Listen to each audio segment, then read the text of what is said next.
The evacuation alert came at 3 a.m. Level 3, go now. The Riverside fire had jumped the containment line and was racing toward our neighborhood at terrifying speed. Sarah grabbed the go bags. I called to my wife as I threw on clothes. I'll get the dogs. We'd drilled this dozens of times. Everything we needed was already packed, organized, ready. Our emergency supplies were stored in the garage. Water, food, medical supplies, important documents, camping gear. Everything you need when just leave becomes your only option. We were on the road within 15 minutes, our SUV loaded, our dogs safe in the back. Behind us, the sky glowed orange. Thank God we're prepared, Sarah said, checking our list on her phone. The shelter's going to be chaos. She was right. The Red Cross evacuation center was overwhelmed. Hundreds of families with nothing but the clothes on their backs. Children crying. Elderly people without medications. It was heartbreaking. We didn't need the shelter's resources. We had our own food, water, camping gear. We set up in a corner and started sharing what we could spare with families around us. That's when Sarah's phone rang. Her mother. Put it on speaker, I said. I could hear Linda's shrill voice from across the car anyway. Sarah, we just saw the news. Are you safe? We're fine, Mom. At the evacuation center. Oh, thank goodness. Your father and I were so worried. We're at your house now. What? Sarah and I exchanged looks. Why are you at our house? Well, to help, of course. We have your spare key, remember? We came to rescue anything valuable before the fire gets there. My blood ran cold. Linda, get out of there. It's an evacuation zone. Oh, Paul's just being paranoid as usual, she laughed. We have plenty of time. The fire's still miles away. Although I have to say, your garage is concerning. Concerning? All this doomsday prepper nonsense. Cases of water, boxes of food, medical supplies. It's not healthy, Sarah. This obsession with disasters. Those are our emergency supplies, I said through gritted teeth. Emergency supplies? Linda's laugh was condescending. Paul, normal people have a first aid kit and some bottled water. You have an entire store in here. This is mental illness. Linda, don't worry, we're taking care of it. Bob found someone on Craigslist who buys this sort of thing. They're on their way with a truck. You're what? Selling it, obviously. You'll thank us later. The money can go toward therapy for Paul's paranoia issues. Sarah grabbed the phone. Mom, do not touch our supplies. We need those. Sweetheart, you need help. This prepping cult has poisoned Paul's mind and now yours. We're doing this for your own good. The state is literally on fire. We're in an evacuation center. Exactly why you don't need supplies hoarded in a garage. You're safe now. Let us handle this. She hung up.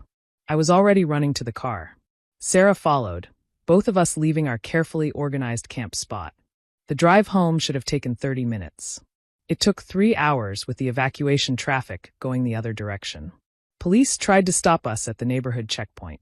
Sir, this is an evacuation zone. You need to turn around. My in-laws are at my house, I explained. They're refusing to leave. The officer sighed. We've got about 20 of those today. Make it quick. The fire's moving fast. We found Bob loading our water supply into a stranger's pickup truck. 25 cases of water gone. Our food buckets gone. Medical supplies, camping gear, emergency radio, solar panels. All being loaded by 2 men I'd never seen before. Stop! I roared. Linda came out of the garage carrying our emergency documents binder. Oh, you're back. Good. We found your cash stash too. Really, Paul, keeping money in the house is just asking to be robbed. You're robbing us right now. We're helping you, Bob said calmly, handing a box of MREs to the stranger. This hoarding behavior isn't normal. Linda's right. You need professional help. Those supplies are for emergencies, like the wildfire currently heading toward us. There are shelters, Linda said dismissively. The government takes care of people. That's what taxes are for. The stranger, a wiry man with cash in his hand, spoke up. Look, they called me, said they had supplies to sell. We made a deal. $1,500 for the lot. $1,500? I felt sick. There's $20,000 worth of supplies here. Not my problem. They said they owned it. Sarah stepped forward. They don't.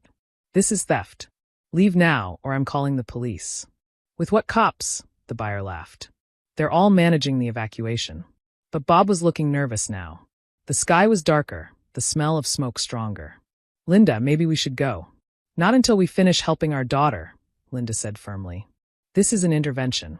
That's when the second evacuation siren went off. Not the steady tone of a warning, the pulsing wail of immediate danger. The stranger's partner dropped the box he was holding. Screw this. The fire jumped Highway 20. We're out of here. They peeled out, leaving half our supplies in the driveway. Bob was already heading for their car. We need to go. Now. Linda was still lecturing. This is exactly why prepping is mental illness. You create fear, paranoia. MOM. Sarah screamed. Look. Over the tree-line we could see flames.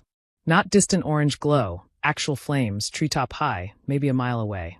Linda's face went white. Oh my God. Get in your car and go, I ordered. Now. But. Go. They scrambled for their Prius. Bob turned the key. Nothing. Tried again. The engine wouldn't start. It was fine an hour ago, he yelled. When was the last time you got gas? Sarah asked. We were going to fill up after. They were out of gas. In an evacuation zone. With a wildfire bearing down. Get in our car, I said. No matter how furious I was, I couldn't leave them to burn. But our car. Leave it. We threw what supplies we could save into the SUV. The water jugs the strangers had dropped. A few food buckets. One medical kit. Maybe 5% of what we'd prepared. Linda and Bob squeezed into the back with the dogs. The drive-out was terrifying.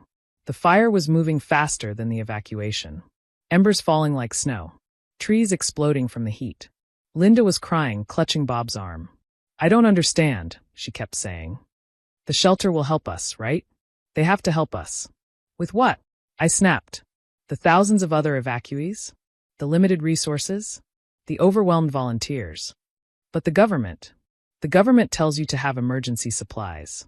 FEMA literally has a website about it. You just sold ours to strangers. We made it to the evacuation center as the fire reached our neighborhood. I later learned our house survived barely. 3 houses on our street didn't. The shelter was beyond capacity now. No cots left. No blankets. The Red Cross was doing their best, but they were overwhelmed. I'm hungry, Linda whimpered after 4 hours. The shelter had run out of food an hour ago. New supplies were coming soon. I opened one of the salvaged buckets. Emergency rations I'd packed. The mental illness she'd mocked. I handed her and Bob each a meal. This is from our supplies, I said quietly. The ones you tried to sell. Bob at least had the grace to look ashamed. Linda just ate in silence. We spent 3 days in that shelter. 3 days watching unprepared families struggle. 3 days of Linda and Bob depending entirely on the few supplies we'd saved and the kindness of strangers. The second evacuation came on day 2. The fire had shifted, threatening the shelter. We had to move to another town entirely. How will we get there? Linda asked, panicked. We don't have gas money. We don't have our car. We have our emergency cash, Sarah said coldly. The stash you mocked Paul for keeping. The second shelter was even worse. Less organized. Fewer resources. Linda spent hours in line for a thin blanket. Bob's blood pressure medication ran out. Something our sold supplies had included extras of. Please, Linda finally begged on day 3. Do you have any more food? They said the truck might not come until tomorrow. I gave her another meal from our bucket. She cried as she ate it. I'm sorry, she whispered. I didn't understand. No, I said. You decided you knew better. You decided our preparations were crazy without ever asking why we prepared. You sold our safety net because it didn't match your worldview. When we finally returned home, the neighborhood was a patchwork of survival and loss. Our house stood, smoky but intact. Bob and Linda's car had melted tires from the heat, but hadn't burned. They stayed with us for 2 weeks while they figured out their next steps. 2 weeks of depending on the very supplies they'd tried to eliminate. I restocked what I could, but supply chains were disrupted. Stores were empty. What Linda had sold for $1,500 would have cost $5,000 to replace, if it could be replaced at all. We'll pay you back, Bob promised. With what? Sarah asked. You gave our supplies to strangers for pennies on the dollar. You can't buy back peace of mind. Linda was different after the evacuation. Quiet. Thoughtful. She watched me reorganize our supplies with something like respect. Why do you do it? She finally asked. The preparing? Because I've seen what happens when systems fail, I said. Because I love my family too much to leave their safety to chance. Because having supplies means we can help others, not just ourselves. We could have died, she said quietly. If you hadn't come back. If you hadn't had gas. If you hadn't shared your food. Yes, I agreed. You could have. They paid us back eventually. Not the money, that didn't matter. But Linda became one of the strongest advocates for emergency preparedness in her retirement community. She shared her story, her mistakes, her near disaster. My son-in-law isn't crazy, she'd tell people. He's caring. And I nearly killed myself with my arrogance. Bob took classes from CERT, Community Emergency Response Team. He volunteered at disaster preparedness events. He'd show people pictures from the evacuation, explain how their paranoid preparations had saved 4 lives. But Sarah never fully forgave them. They didn't just sell our supplies, she told me one night. They sold our trust. They proved that their judgment mattered more than our safety. She was right. You can replace water and food. You can't replace the knowledge that family will sabotage you during your most vulnerable moments. I still prepare. Still stock supplies. Still plan for emergencies. But now I use a storage unit across town. The in-laws don't have that key. Because the next wildfire is coming. The next earthquake. The next flood. And when it does, Linda and Bob know exactly where they're not going for help. Not because I'm cruel, but because they taught me the most valuable lesson in emergency preparedness. The biggest disaster isn't the fire. It's the people who'd rather see you burn than admit you were right to prepare for the flames.